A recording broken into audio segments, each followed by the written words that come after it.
Welcome to Shaq's house. Shaq's house. That's our Shaq. You're now in Shaq's house. Welcome to Shaq's house. Hey Shaq Housers, how y'all doing? It's your boy Shaq House here. Hope your week went well. Guess where we're at now? Number 4. To start it off with, who gets sweet but who gets sour? Welcome to today's show, but who is Lauer? About to take y'all to class and school y'all stupid cowards on what? What are Marvel's dumbest mutant powers? Enjoy! Longneck. Longneck is a mutant with a superhuman elongated cervical vertebrae with the sole outward sign of his mutation being an elongated neck. Presumably, his neck muscles were enhanced to support the weight of his skull and had a certain degree of enhanced flexibility as well. Longneck was a Grant Morrison creation, which makes him additional proof that being a mutant doesn't always mean having a power. It does always mean that you have a mutation, but all he has to show for his mutation is an elongated neck. Like Jazz, he has no superhuman power that goes with his mutation.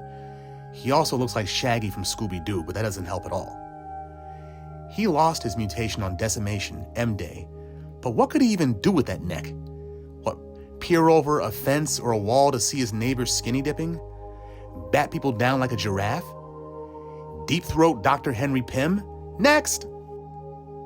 Post. Post's mutant genes grant him blue skin, increased musculature that gave him augmented strength, agility, endurance, reaction time, and durability, but his actual mutant power is a highly analytical acumen that allows him to mentally calculate vastly large mathematical probabilities, outpacing most supercomputers in the process. He can use his power to compute vectors, target trajectories, override computer locks and programs, etc. A blood transfusion from the mutant called Cable gave Post a techno-organic viral infection, which interacts with his armored power pods, and that can then manifest a teleportation unit, cloaking shield, plasma cannons, and scanning devices that interact with his mutant mathematical ability to quantify, identify, and record mutant signatures, allowing him to adapt his power pods into combat modes suitable for that mutant. Never mind the fact that he's basically a blue Hulk. He's actually an insult to scientists and mathematicians everywhere. He's a mercenary who was born good at math. That's his power.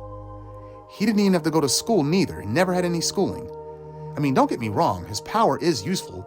It's just that it's so normal that it shouldn't even be considered a superhuman power. Next. Lifeguard. Lifeguard has a hyper-adaptability mutant power that enables her to manifest personal compensations for different adverse situations in order to save lives, be it her own life or the lives of other people around her. The range of variability her power is capable of was never measured, and she didn't consciously choose how or when her power activated. Generally, her default response for all forms of threats was to alter her flesh into a superhumanly strong golden metal, increasing her strength and durability dramatically. If necessary, she could also grow wings, either under her arms or from her backside, in order to fly, or additional arms to carry multiple people to safety. She was never seen morphing her body in these or any other way without first assuming her default golden state. Lifeguard also could apparently manifest psychic powers as well, such as the ability to mentally control water and some form of telepathy. She seems to have permanently mutated into a golden avian form with natural wings, claws, and enhanced physical prowess, but that's likely due to her latent Shi'ar genome. Lifeguard's an Australian, lifeguard. Like Adam X, she's half human, half Shi'ar, but all mutant. But her power defines the term plot device.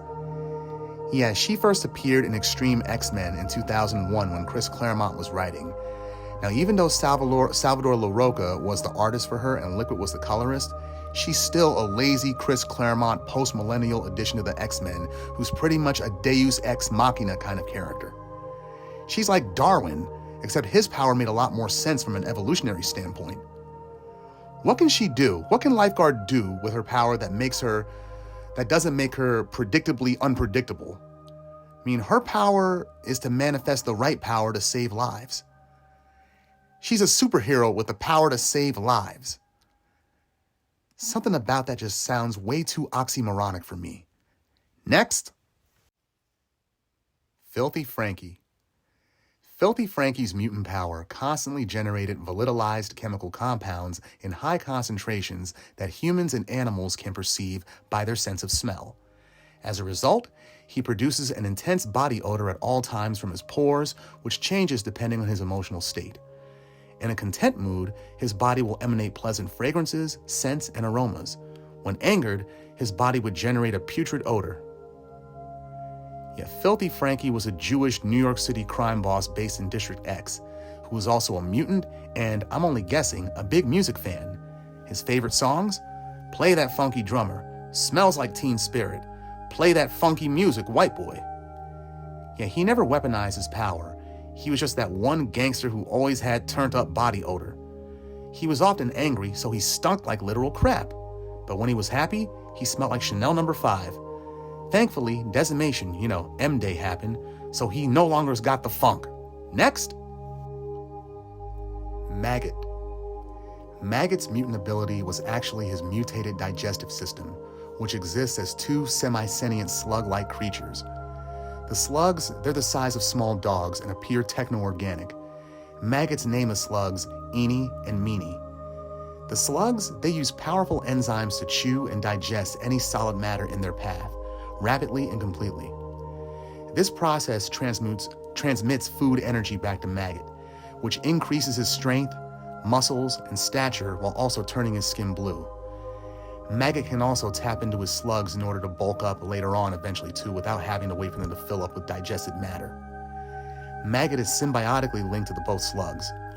They respond to both his verbal and mental commands. However, Maggott, he cannot eat like a regular person. The slugs have to eat for him. Eventually, once the slugs are full, they have to re-enter his body through his abdomen, chew their way back into his body, and release their storage internally in order to feed his body properly. It's not known how the gaping hole that the slugs create when they leave or enter Maggott's body closes. Yeah, this character went for a year with people wondering what his power was back in '97, if he even had a power at all. He's got a sentient external digestive system that can digest anything. He's also a black South African who grew up under apartheid, and his family's lack of money and food, all that shit's reflected in his power. Now his power is good offensively and defensively, and it'd be even cooler if he could eat anything. Yeah, his power prevents him from actually eating anything ever again. He can't have a steak, a salad, liquor, candy, no nothing. That would make me crazy. It's like Alan Rickman's angel character from the 1999 movie Dogma, who can't imbibe alcohol per God's command. Sure, he can taste it, but then he has to spit it out before swallowing. Pause. They say the slugs are Maggot's entire digestive tract, but he still has a tongue, salivary glands, and an esophagus since he's able to fully speak.